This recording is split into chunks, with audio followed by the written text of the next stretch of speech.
Um problema que nós estamos tendo na atualidade é a questão do suicídio.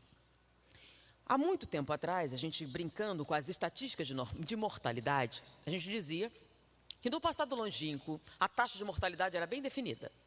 Você tinha a primeira infância, que tinha uma alta taxa de mortalidade, sobreviveu à primeira infância, você tinha uma ampla chance de sobreviver à idade adulta.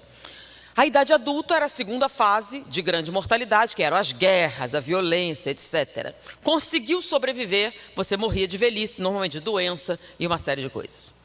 À medida que houve a evolução da nossa sociedade, essas estatísticas foram mudando. Elas foram mudando tanto que hoje nós temos uma inversão muito significativa. Hoje em dia, dentro da taxa de mortalidade, as coisas estão muito alteradas. Qual faixa etária está em primeiro lugar na taxa de mortalidade? Por incrível que possa parecer, a maior taxa de mortalidade acontece entre 15 e 20 anos. Ou seja, se você tem entre 15 e 20 anos e sua avó está com 80, nos próximos 2 anos, sua avó tem muito mais probabilidade de estar viva do que você. Na verdade, uma taxa alarmante. Ela tem 82% mais de chance de sobrevivência. Por quê? Porque a morte pela violência, pelas drogas, pelo suicídio, atinge violentamente essa faixa etária. De maneira que se você tem entre 15 e 20, você não tem certeza se estará vivo nos próximos 2 anos. O que é uma taxa muito séria. Em segundo lugar, vem entre 40 e 50 anos. Aí são transtornos físicos, normalmente infarto agudo do miocárdio, doenças. Mas qual a maior causa-morte da humanidade num presente momento? Por incrível que pareça, não é a guerra, não é a violência, são acidentes de automóvel. Então a coisa mais mortal para o ser humano hoje é um automóvel. E durante muito tempo foi.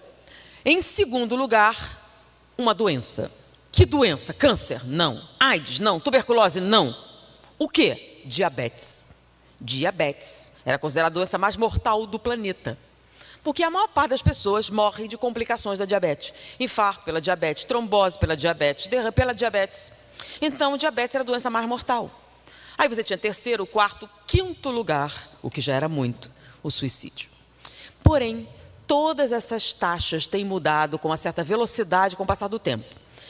Com as campanhas para a prevenção do trânsito, houve uma queda de 34% na mortalidade do trânsito nos últimos 10 anos. Uma queda significativa. Ainda é a maior causa-morte, mas se continuar nessa progressão, dentro de 10 anos, não será mais um problema. A diabetes, uma coisa boa que tenho que contar a vocês, nesse ano que passou, saiu da estatística. Diabetes não é mais a primeira causa-morte, porque todas as campanhas de esclarecimento tiveram êxito e houve uma diminuição significativa das mortes por complicação de diabetes. Mas todas as outras, a violência, o crime, tudo tem diminuído as taxas. Só uma só fez aumentar. Desde a primeira vez que ela foi mensurada, só fez aumentar. E essa é o suicídio. O suicídio nunca diminuiu. E nessa proporção, a gente contava que em 2050, o suicídio seria a primeira causa de morte na humanidade. Infelizmente, não vai esperar tanto. Hoje, em 2018, o suicídio está em segundo lugar. Não precisa esperar 2050. A segunda principal causa de morte entre os seres humanos é o suicídio. Mas existe um problema. Vamos lá. Como é que a gente controlou a diabetes? Campanha de esclarecimento. A gente faz uma campanha e explica a diabetes, a diabetes, a diabetes. As pessoas aprendem e melhoram. Acidente no trânsito. Você usa uma série de campanhas. Campanha de apelo emocional, apelo intelectual. Você faz umas demonstrações e tem funcionado. As blitz, o aumento das multas, uma série de coisas tem funcionado para diminuir a morte no trânsito. Mas como a gente faz para diminuir o suicídio? Olha o problema. Toda vez que a mídia anuncia um suicídio, por exemplo, alguém acha que é uma boa ideia e resolve se matar. Então, toda vez que um suicídio é veiculado na imprensa, um número significativo de pessoas copiam o ato.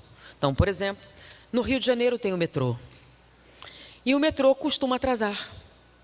O que as pessoas não sabem é que não é só um problema administrativo. Há um número expressivo de pessoas que se jogam nos trilhos do metrô. E hoje, os jornais, o meio jornalístico, tem a seguinte: não anuncia. Por quê? Porque se você anunciar que alguém se jogou nos trilhos do metrô, no dia seguinte 10 pessoas vão e se jogam. Pular da ponte Rio-Niterói. Nunca mais se ouviram sobre isso, né? Não significa que não façam. Eles têm várias câmaras de monitoramento, mas mesmo assim tem gente que para, corre e se joga. E eles não anunciam.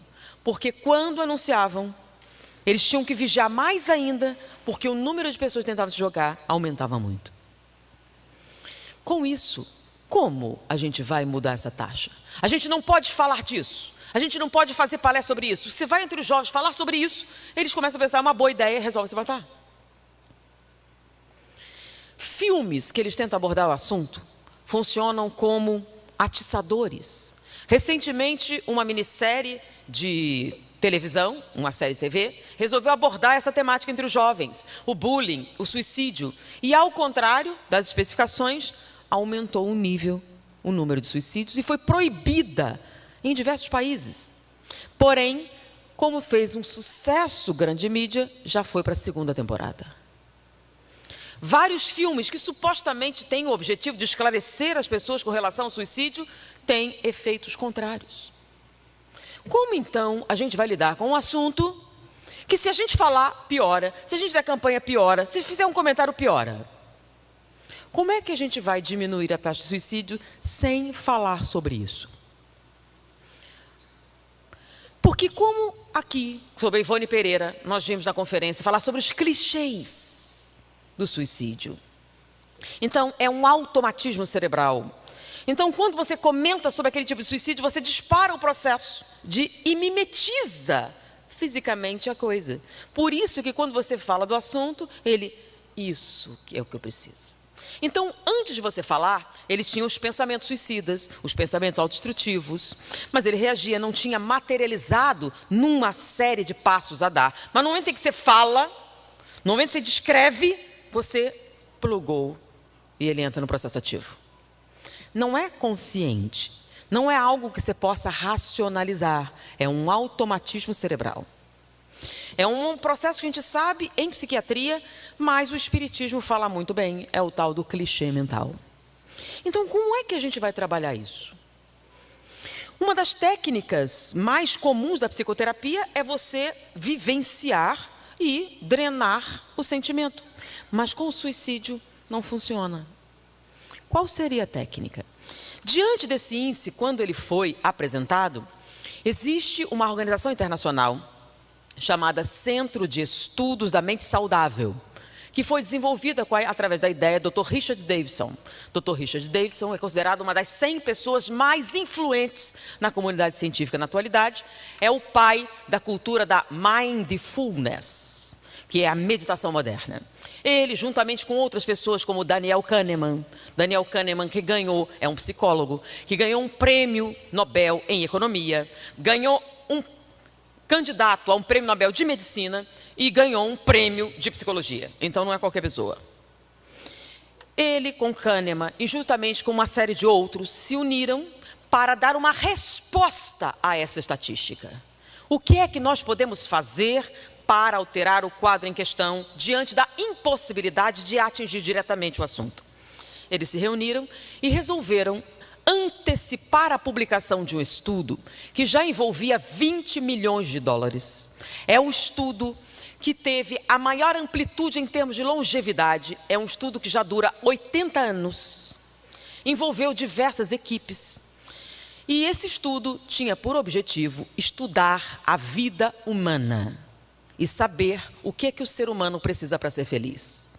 É chamado Grand Study. E ele envolveu estudantes do segundo ano de Harvard. Eles pegaram 268 estudantes do segundo ano de Harvard e iriam acompanhar a vida desses estudantes até a sua morte. E esse monitoramento seria constante. Constantemente eles seriam questionados sobre como você se sente, tem fantasia sexual, não tem fantasia sexual, o que é que você come, o que é que você faz, o que você deixa de fazer, casou, por quê, tudo. Então, periodicamente, eles eram visitados por vários pesquisadores e deveriam responder questionários minuciosos. E fizeram isso durante 80 anos. A maior parte deles desencarnou já, morreram. Sobraram hoje 19 vivos. E o estudo somente seria publicado após a morte dos 268 participantes. Porém, em virtude dessa estatística perigosa e violenta para a humanidade, eles resolveram antecipar a publicação do trabalho. Os 19 sobreviventes concordaram e eles lançaram a análise. Nessa análise, eles verificaram, estabeleceram algumas estatísticas muito precisas. Eles eram capazes de dizer, com precisão, o estado de saúde do colesterol de uma pessoa por coisas que ela fez. Mais precisamente do que um exame de sangue. Eles descobriram que havia uma relação direta entre a saúde física e mental de uma pessoa e o número de pessoas com que ela se importava. Como assim? Quanto maior o número de pessoas com quem você se importa, com quem você se preocupa, mais saudável é sua mente e o seu corpo.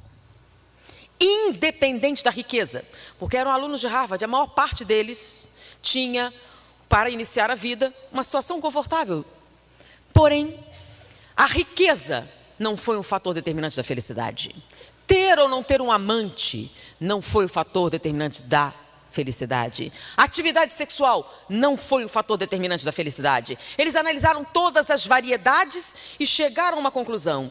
E o pesquisador que acompanhou por mais tempo a fase publicou um resultado. Não importam o que digam, a felicidade vem do amor que você sente por outras pessoas. 80 anos de estudos, investimentos pesadíssimos, uma grande quantidade de pessoas, e chegou à conclusão que a sua saúde física e mental vem do número de pessoas com quem você se importa. Que a preocupação com as pessoas ao seu redor libertam você da amargura, libertam você do sofrimento, libertam você das correntes do ego, libertam você desse sofrimento atroz de supor-se que você é o poço legítimo do todo o sofrimento da terra. Que só o amor liberta você da dor.